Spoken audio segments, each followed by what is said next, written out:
ഞാൻ മനസ്സിലാക്കിയിടത്തോളം പള്ളികളിൽ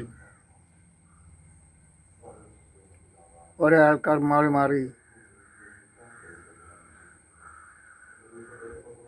ഉപദേശിക്കാറുണ്ട്.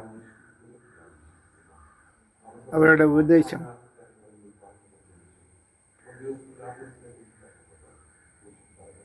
വളരെയധികം മനുഷ്യർക്ക് ദോഷം ചെയ്യും. സ്വന്തം ബുദ്ധിയിൽ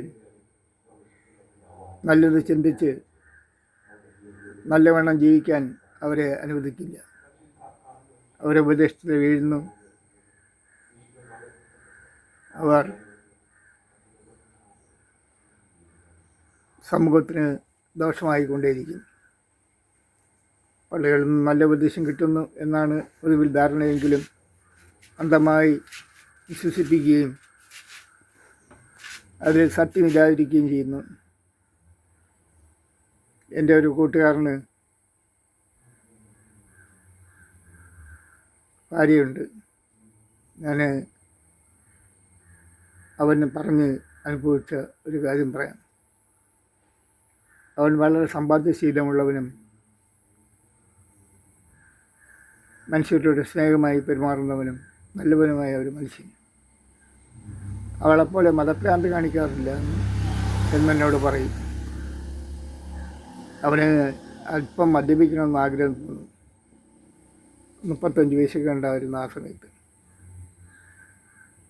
ഒരു ചെറുത് വാങ്ങിച്ച് വീട്ടിൽ വെച്ചിരുന്നിട്ട് അവന് തോന്നുമ്പോൾ വേണം എന്ന് തോന്നുമ്പോൾ ഒരല്പം എടുത്ത് അവൻ കഴിക്കും. പക്ഷെ അതിന് പോലും അവൻ്റെ ഭാര്യ അവനെ അനുവദിച്ചിരുന്നില്ല, ശല്യം ചെയ്യും. പിന്നെ പ്രശ്നമാണ്.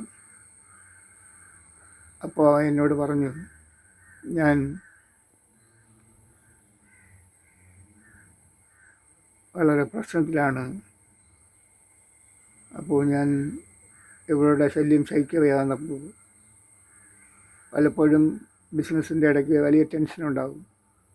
ഒരല്പം കഴിക്കണമെന്ന് തോന്നുന്നു, ടെൻഷൻ സഹിക്കാൻ വയ്യാതെ വരുമ്പോൾ ഞാൻ എടുത്ത് കഴിച്ചിട്ട് കിടന്നുറങ്ങുന്നു. അപ്പോൾ ഞാൻ സ്വയം വേറൊരു ഐഡിയ തീരുമാനിച്ചു. അവനങ്ങ് പുറത്ത് പോകാൻ തീരുമാനിച്ചു. പുറത്തോട്ടൊക്കെ പോയി ദൂര സ്ഥലങ്ങളിൽ പോയി കൂട്ടുകൂടി. പിന്നെ ഒറ്റയ്ക്ക് കഴിക്കാൻ പറ്റിയിട്ടില്ല. കൂട്ടുകൂടി അവൻ മദ്യപിക്കാൻ തുടങ്ങി. അങ്ങനെ അവനെ ചീത്തയാക്കിയത് അവൻ്റെ ഭാര്യയാണ്. അല്പമെങ്കിലും ബുദ്ധി ഒക്കെ ഉണ്ടായിരുന്നുവെങ്കിൽ അവൻ്റെ അധ്വാനവും അവൻ്റെ പ്രയത്നവും അവൻ്റെ സമ്പാദ്യശീലവും അവൻ്റെ കഠിനാധ്വാനവും വിലക്കെടുക്കാമായിരുന്നു എന്ന് അവൻ എന്നോട് സംസാരിച്ചു. ഞാൻ മനസ്സിലാക്കിയിടത്തോളം അവൻ പറഞ്ഞത് വളരെ സത്യമാണ്. വീട്ടിലെ ഭാര്യ സ്ത്രീ അല്പം ഒന്ന് ഭർത്താവിനെ മനസ്സിലാക്കാൻ കഴിവുണ്ടെങ്കിൽ അവൻ സമൂഹത്തിൽ ചീത്തയാകില്ല, ഉറപ്പാണ്. ഓക്കെ, തൽക്കാലം ഞാനിവിടെ സ്റ്റോപ്പ് ചെയ്യുന്നു. പിന്നൊരു ചെറിയ വീഡിയോ എനിക്ക് വരാം. അപ്പോൾ 4 മിനിറ്റ് ആവാൻ പോകുന്നു. ഞാനൊരു 2-3 മിനിറ്റിൽ തീർക്കാൻ ചുരുക്കി വരാൻ ആണ് ഞാൻ പ്ലാൻ ചെയ്തത്.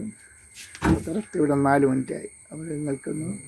പിന്നൊരു വീഡിയോയിൽ ഞാൻ കുറച്ചും കൂടി വിശദമായിട്ട് പറയാം.